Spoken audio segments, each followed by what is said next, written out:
বন্ধুরা, আজকে আমি এই তেলাপিয়া মাছের সর্ষে বাটা করব। কালকে যে জ্যান্ত মাছগুলো কিনে এনেছিলাম তোমাদের, সেই মাছগুলো এই যে এখন আমি হলুদ, নুন, একটু সামান্য লঙ্কার গুঁড়ো দিয়ে মাখিয়ে কড়াইতে তেল গরম করে ভেজে নিয়েছি। এরপর আমি একটু বাটিতে মাইক্রোওভেনে গরম জল করে নেব।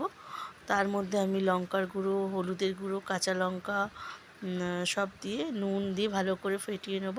এই যে মাছগুলো এখনও ভাজা হচ্ছে, দু পিঠ ভাজা হয়ে গেল, আবার দুটো পরে ছাড়লাম আমি। তারপর কড়াইতে তেল যেটুকু থাকবে সেই তেলের মধ্যেই আমি কালো জিরে আর কাঁচা লঙ্কা ফোড়ন দেব। ভাজা হচ্ছে এখনও, একটু মরমরে করে একটু ভেজেছি।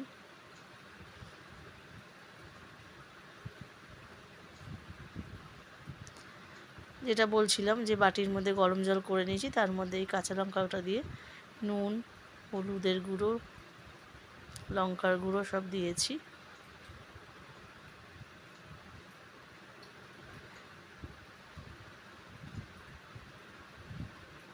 সর্ষে বাটার গুঁড়োটা দিয়ে দিলাম, সর্ষের গুঁড়োটা আর কি, প্যাকেট সর্ষে।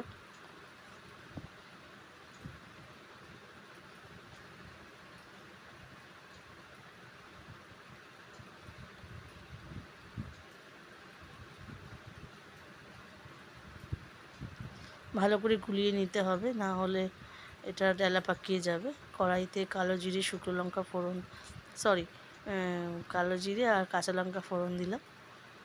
দিয়ে এবার এই যে গোলাটা যেটা গুলেছিলাম সেটা দিয়ে দিলাম বাটিতে। বাটি থেকে নিয়ে কড়াইতে দিয়ে দেব।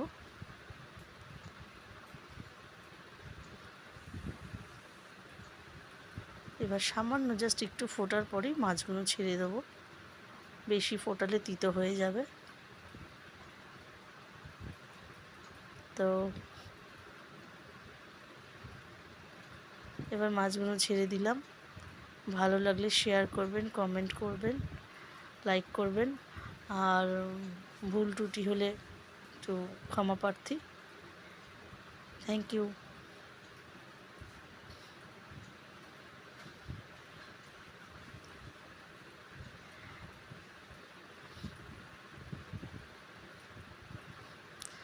এগুলোকে এক পিঠ করে উল্টে দেবো কিছুক্ষণ পর, তারপর গ্যাস অফ করে দেবো। রান্না আমার কমপ্লিট, তেলাপিয়া সর্ষে বাটা।